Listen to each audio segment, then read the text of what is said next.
People were talking, Cody, okay? Okay. Now, I do him very feminine. I don't know why. Well, yeah, a little bit of lotion, a little bit of chapstick.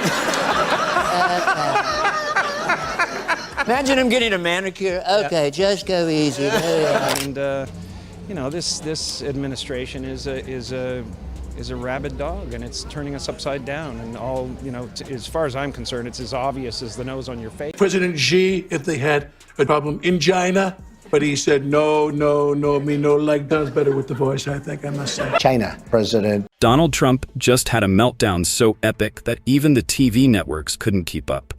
Comedians are absolutely roasting him right now. And let's just say it's not a pretty sight. From wild rants to bizarre excuses, Trump has officially become the punchline that just won't quit. But here's the twist. His latest freakout is making the comedy world explode. Stick around because you're about to find out why the laughs are all directed at him, and why this meltdown is going to be remembered as one of the most hilarious disasters of his career. Donald Trump is the least shocking human being I've ever come across in my life.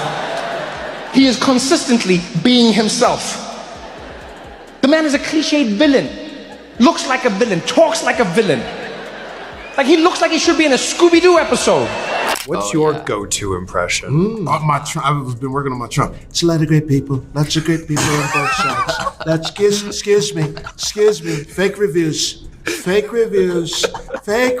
Donald Trump is like a walking, talking comedy show, except it's not funny for the right reasons. Comedians, bless their hearts, have had a field day roasting him for years. But what's more entertaining than a meltdown on the world stage? Trump's recent freakout was nothing short of spectacular.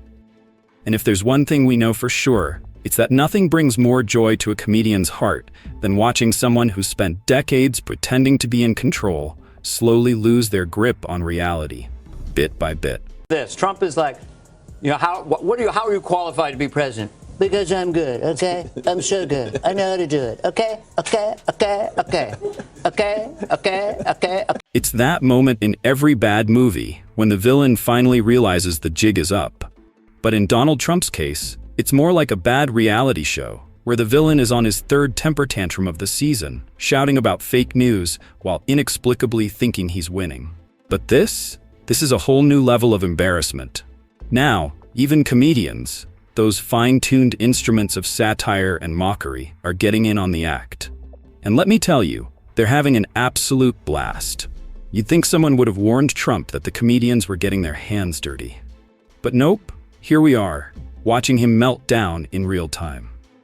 Cartoonist. This whole thing has brought back my 8-year-old self. It's been a gift from God. It's like literally like brought me back to 8 years old where I used to sit in my room. Trump is toast. I like that one. Yeah, man. And so you just kind of digest the news of the day. It's an affirmation. I'm glad some good is coming out of this stuff. This is Robert Mueller. Robert Mueller putting the squeeze on the president. Just to relieve. Let's set the scene. Trump, the man who once had a serious shot at running the country, is now running a business empire straight into the ground. And here he is again, on stage, clutching his usual favorites: misplaced anger, a crumbling ego, and a knack for making everyone around him uncomfortable. And then, bam, comedians took their turns like sharks circling a bloated fish carcass. The jokes came in waves. Still the same problematic tweet. Alex Baldwin, whose dying, mediocre career was saved by his impersonation of me on SNL, now saying playing DJT was agony for him. Alex, it was also agony for those who were forced to watch. You were terrible. Bring back Daryl Hammond, much funnier and a far greater talent. That is a funny tweet. Okay, so Alec Baldwin does appear to be enjoying this. Here's his response. Agony though it may be, I'd like to hang in there for the impeachment hearings, the resignation speech, the farewell helicopter ride to Mar-a-Lago. You know, the good stuff that we've all. The real genius of it all? The comedians aren't even trying that hard. Seriously, it's like they're picking low-hanging fruit. And honestly, who can blame them? Trump makes it so easy.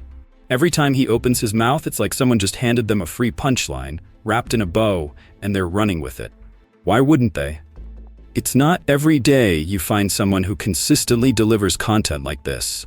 And boy, are they feasting on his every gaffe. If you're enjoying, please subscribe and hit the bell icon. Thanks for watching.